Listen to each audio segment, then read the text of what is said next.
Stop. Don't touch that cup. Keisha's voice ripped through the silence, so sharply that the porcelain trembled in the billionaire's hand. 1 second earlier, the kitchen had been calm. The soft clink of silver, the low hum of the fridge, the distant echo of classical piano. But now Keisha stood frozen at the threshold, breath shaking, eyes locked on the steaming cup inches from Mason's lips. The white wife, Brooke, spun around, her face twisting from shock into fury. "What is wrong with you?" she snapped, stepping protectively toward her husband as if Keisha were the threat. "Are you insane?" Mason blinked, confused, lowering the cup but not letting it go. "Keisha, what's happening?" Keisha's pulse thundered in her ears. She'd cleaned this kitchen for months. She'd seen every drawer, every habit, every routine. And she had never, not once, seen Brooke reach into her purse before serving tea. Not until today. Not until 5 minutes ago. Brooke's glare sharpened. "Say something," she hissed. "Explain this ridiculous outburst." Keisha swallowed hard. Her voice trembled as she forced the words out. "Sir, please don't drink that." Brooke scoffed loudly. "Oh, for God's sake. That cup isn't safe," Keisha whispered, hands trembling at her sides. "I saw her put something in it." The room felt painfully still. Mason's fingers loosened around the cup. His expression shifted. Confusion, doubt, fear. "Brooke, did you—" Brooke cut him off instantly. "Mason, do not entertain this. She's lying. She's trying to start drama so she can stay relevant.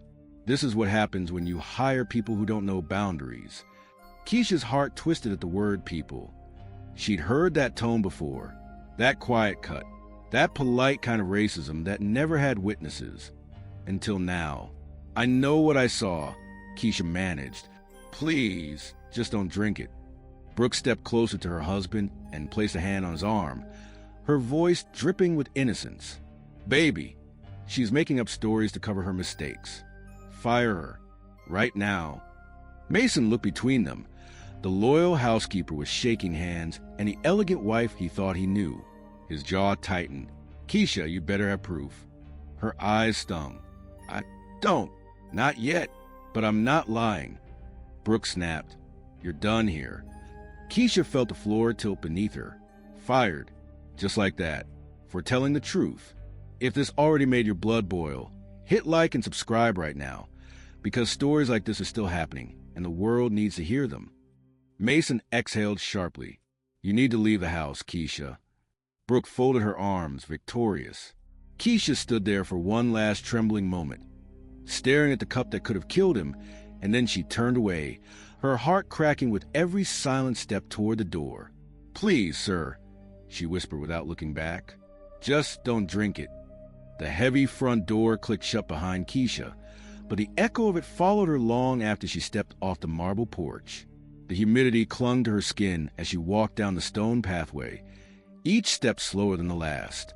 She had spent months inside that house, scrubbing Brooke's countertops until they shined, ironing Mason's shirts until creases were razor sharp, memorizing the tiny details that made the Ellington estate run smoothly. And yet, in one moment, she had become disposable. She wrapped her arms around herself as she reached the edge of the driveway. The manicured hedges that once felt peaceful now felt like silent witnesses watching her leave in shame. She wanted to scream, but her throat felt like it had closed around the truth she had spoken minutes ago. Keisha had learned the patterns of that house better than anyone. Brooke's footsteps were always sharp and impatient. Mason slower, thoughtful. Brooke always kept her purse zipped at the dining table, never the kitchen. And Brooke never, ever made tea herself. She always summoned Keisha for that. Except today. Something had shifted this morning. Brooke's smile had been tight, too bright. Her kindness too forced. She had followed Mason into the kitchen instead of waiting in the lounge like she normally did. Keisha had noticed all of it, but she hadn't understood it until she saw Brooke's hand slip into her purse. The motion had been small, but Keisha's instinct reacted like a spark hitting dry leaves. She kept walking, sneakers crunching over gravel. The further she got from the mansion, the heavier her chest felt. Every detail replayed in her mind. The small glass vial, The way Brooke stirred the tea slowly, checking over her shoulder, the faint white residue on the spoon when she set it down. Keisha didn't have proof. She wished she did, but she also knew Brooke's type. Polished, charming, cold beneath the surface. The kind of woman who wore smiles as weapons and silence as control. Keisha had felt the tension in that home for weeks. Small slights, sharp comments. The way Brooke's eyes narrowed whenever Mason complimented Keisha's work. Keisha reached the neighborhood sidewalk and stopped, unsure which direction to walk. Her throat tightened. She had nobody to call, nowhere to run. But one thing she knew with painful certainty: something dangerous was happening inside that house. And Mason Ellington had no idea how close he'd come to losing everything. Keisha stopped at the corner of the block, her breath catching as a sudden memory flashed in her mind. The moment earlier that morning when she had walked past the kitchen doorway and seen Brooke standing unnaturally still, her back slightly hunched, her hand inside her purse. The kitchen lights were dim, but the faint metallic glint of a tiny glass vial caught her eye. Brooke didn't hear her approach. She only straightened suddenly, shoved something into her bag, and forced a smile when Mason walked in a second later. That wasn't normal. That wasn't innocent. And now, replaying it under the harsh daylight outside, the truth felt even colder. If this happened right in front of you, what would you do? Tell me in the comments. I read every one. And if you want justice as much as I do, hit subscribe. A gust of wind blew past her, dragging the scent of cut grass and something faintly sweet. She blinked back the sting in her eyes and kept walking, feeling smaller with every step. She had risked everything by speaking up. She'd hoped Mason would at least listen, even if he doubted her. But the look in his eyes, fear tangled with confusion, had told her he wasn't ready to face the possibility that his own wife could be dangerous. She reached into her pocket and pulled out her nearly dead phone. No service inside the mansion meant no time to record anything, no time to snap a photo, no chance to grab the vial. She stared at the black screen, wishing she had something, anything, to prove she wasn't lying. A car passed her slowly, a silver sedan. The driver glanced at her, then looked away as if she didn't matter. Maybe she didn't in their world, in that neighborhood. She was just a help, until she dared to speak a truth that wasn't convenient. Keisha paused under a large magnolia tree, leaning against the trunk as her knees threatened to buckle. "Did I do the right thing?" she whispered. "Lord, please tell me I did." A memory rose. Her grandmother standing in their small Alabama kitchen, flour on her apron, saying the same words she had repeated to Keisha all her life. A lie might be comfortable, baby, but the truth saves lives. Keisha took a shaky breath. Then why does it hurt so much? Across the street, she noticed a figure. Mr. Graham, the quiet groundskeeper, watching her from a distance. Concern etched across his weathered face. He had seen her run out. He knew something was wrong. He lifted a hand in a slow, comforting gesture. "You did what you had to do," he called softly. But Keisha wasn't sure, because inside that mansion, a deadly secret was still brewing, and she feared Brooke wasn't finished yet. Keisha wiped her face with trembling fingers and forced herself to keep moving. The sky above Charleston had dimmed, clouds rolling in like a warning. She walked past the last magnolia tree, the memory of Brooke's cold stare lingering in her mind. She didn't have proof, but she had seen the truth with her own eyes. And truth doesn't soften just because no one believes it. She reached the end of the neighborhood, stopping near the tall iron gate that separated wealth from reality. Her dead phone hung heavy in her pocket. She wished she could call someone, her grandmother, a friend, anyone who could tell her she wasn't losing her mind. But there was no one. A soft buzzing sound made her turn. The gate behind her, a second entrance she used for morning trash runs, stood partly open, a sliver of the world she'd been locked out of. She hesitated. Going back was out of the question. Facing Brooke now would be walking into a trap she couldn't escape twice. But then a thought hit her like lightning. The kitchen had more than one camera, not the main security system Mason checked every night. The older one, the tiny insurance-installed camera, tucked near the glass cabinet over the counter. The one nobody remembered except the person who dusted it every morning. Her pulse kicked. If that camera was still active, even partially, it might have caught Brooke preparing the tea. It might have seen the vial. It might have seen everything. Keisha hurried toward a nearby bus stop bench and sat, breathing hard as the idea formed fully. She reached for her phone again, praying for even one battery. The screen flickered to life. 3%. Enough. She opened the browser, typing slowly with shaking fingers. The old camera system had a cloud link.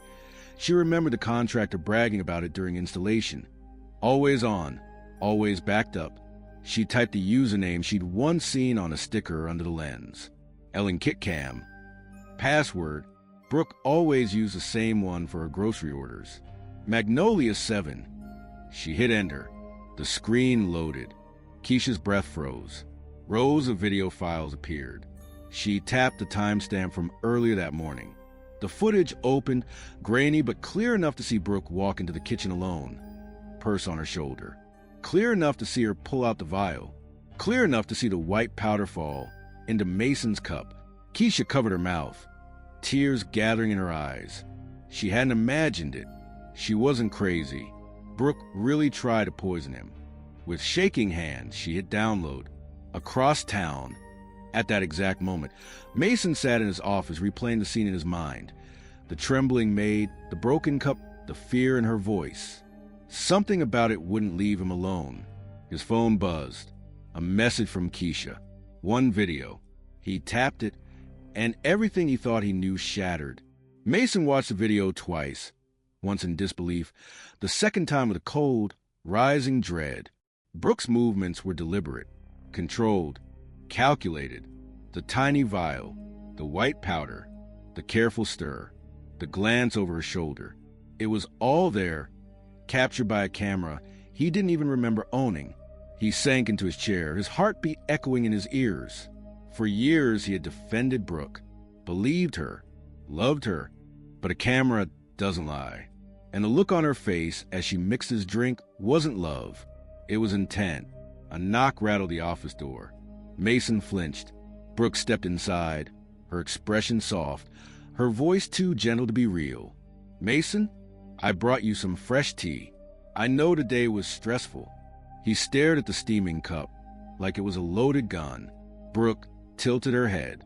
"Why do you look at me like that?" Mason slowly reached for his phone, gripping it tight enough to make the case creak. "If you believe this should never happen again, share this now. And to my USA, UK, and Canadian viewers, your voice is power. Use it." Hours later, the storm had settled outside the mansion, but inside, tension clung to every room. After a heated confrontation, one Brooke tried to twist into lies, tears, and blame. Mason walked away from her for the first time in their marriage. He needed clarity, he needed distance, and he needed someone he could trust. He drove across town until he found Keisha sitting on the steps of a small boarding house. Her shoulders slumped, her clothes still damp from the earlier rain. When she looked up and saw him, the surprise in her eyes cut deeper than any argument he'd had with Brooke. You came here," she whispered. "I saw the video," he said, voice low, breath uneven. "You saved my life." A silence hung between them, heavy but honest. Keisha stood unsure. "Do you believe me now?" He nodded slowly. "For the first time in a long while, I see what's real." Inside the dim glow of the streetlight, Mason told her everything. How Brooke had tried to make it seem like Keisha had lashed out. How she tried to play the victim. How she'd insisted Keisha was unstable. Keisha listened quietly, her expression darkening with every detail. "We need to get ahead of her," Mason said. "Brooke won't stop. She's already planning her next move." Keisha took a steadying breath. "Then we plan ours first." They returned to mansion before dawn, slipping into the office where Keisha had already downloaded the footage. Together they combed through financial files, emails, and hidden folders, uncovering patterns Brooke had buried behind years of charm and manipulation. "You weren't just her husband," Keisha murmured. "You were her target." Mason clenched his jaw. Not anymore. Because now, for the first time, he wasn't fighting alone. The morning air inside the Ellington mansion felt heavier than usual, as if the walls themselves knew a storm was building. Keisha sat in the security room beside Mason, her eyes scanning the live feeds from every corner of the property. She had never imagined herself in a room like this, surrounded by monitors and silent alarms. But danger has a way of forcing people into new worlds. Mason stood behind her with crossed arms, staring at the footage like a man watching the ruins of his own trust. "She won't stay silent," he murmured. "Brooke never loses quietly." Keisha nodded. "Women like her don't fight fair. They fight smart. And messy." They spent the next hour reviewing financial records, old texts, charity logs, each piece revealing more cracks in Brooke's carefully painted facade. Fraud, manipulation, backroom deals. A decade-long trail of quiet corruption hidden under charm and charity dinners. But the quiet didn't last. A sudden beat from the back gate camera snapped their attention to the largest monitor. A delivery van rolled up slowly. No logos, no scheduled arrival, no reason to be there. The driver stepped out wearing sunglasses and gloves. Even though the sky was gray, Keisha stiffened. "That's not a delivery man." "I know," Mason said under his breath. She sent someone. The driver didn't approach the front door. Instead, he scanned the side of the house, glanced at windows, then moved toward the garage, checking angles like someone searching for blind spots, not someone delivering packages. Mason hit the intercom button. "Security, east perimeter." Now, two plainclothes guards emerged from the side entrance, intercepting the man before he reached the steps. Their commands were sharp. "Hands up, back away, face the wall." The man hesitated, just long enough to send a message before complying. The officers removed a thin envelope from his jacket. Keisha watched them open it on the monitor. Inside were pictures, private moments Brooke had twisted to look intimate. Keisha handing Mason coffee, Mason leaning over to show her paperwork. Innocent snapshots manipulated into weapons. The last photo had a message scribbled across the bottom. "She'll ruin you next." Keisha's heart pounded. "She's not after just you anymore." Mason looked at the screen, jaw tightening. "She's trying to turn you into the problem."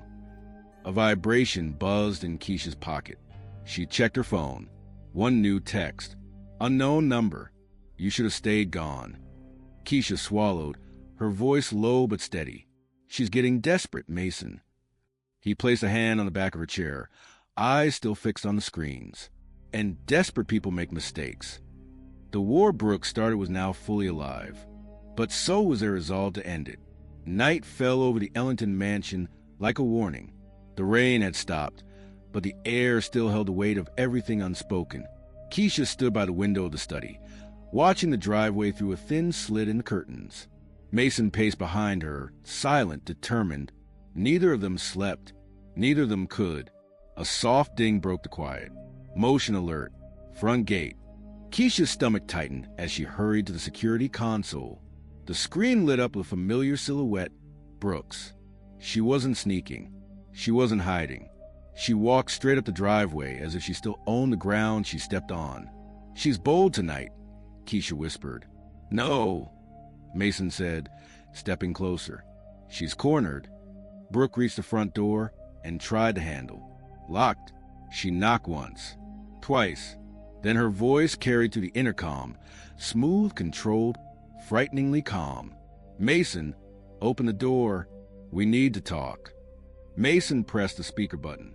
"There's nothing left to talk about, Brooke." "Oh, I think there is," she said. "Unless you want the world to believe your little housekeeper is the reason your marriage fell apart. You want a scandal, Mason? Because I promise you I can make one." Keisha felt a chill crawl down her spine. Mason exhaled, slow but firm. "Brooke, I know everything. The poison, the money, the lies. It's over." Brooke laughed, light, sarcastic, unhinged. "You think one shaky camera and a made story will destroy me? You don't know who you're dealing with." Keisha stepped forward, pressing the intercom button before she could second-guess herself. "You're dealing with someone who finally stopped being afraid of you." There was a long silence outside. Then Brooke spoke, her voice sharp as glass. "You made a mistake coming back, Keisha." Keisha didn't flinch. "No, the mistake was thinking I wouldn't." Blue and red lights flickered suddenly at the gate. Police cars pulling in, tires crunching over wet gravel. Brooke whipped around, startled as the officer stepped out. Mason didn't say a word. He didn't have to. The officers approached Brooke calmly, one holding a folder, financial records, the hidden camera footage, and Keisha's written statement. The truth laid out in undeniable form. "Mrs. Ellington," the officer said, "we need you to come with us." Brooke's face twisted, rage, disbelief, desperation blending into one final expression of defeat. As they led her away, Keisha stepped beside Mason. The night air slipped through the open doorway, cool and quiet. "It's done," Mason murmured. Keisha nodded, her voice soft but certain. "She can't hurt you anymore." The mansion stood still, finally free of Brooke's shadow. And in that stillness, for the first time since this nightmare began, Keisha felt something she hadn't allowed herself to feel in days: peace.